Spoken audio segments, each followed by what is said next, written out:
അപ്പോൾ 4 + 2 അപ്പോൾ 6 ലക്ഷം രൂപ ആ ഇനത്തിൽ നൽകാൻ കഴിയും. ദുരന്തത്തിൽ മരണപ്പെട്ടവരുടെ ആശ്രിതർക്ക് 6 ലക്ഷം രൂപയാണ് സാധാരണ ധനസഹായം ലഭിക്കുക. അപ്പോൾ ഇതിൽ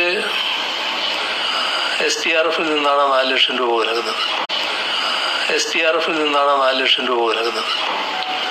അതിനു പുറമെ മുഖ്യമന്ത്രിയുടെ ദുരിതാശ്വാസ നിധിയിൽ നിന്ന് 2 ലക്ഷം രൂപ കൂടി അനുവദിക്കാൻ ഇന്ന് രാവിലെ മന്ത്രിസഭാ യോഗം തീരുമാനിച്ചിട്ടുണ്ട്. അപ്പോൾ 4 + 2 അപ്പോൾ 6 ലക്ഷം രൂപ ആ ഇനത്തിൽ നൽകാൻ കഴിയും.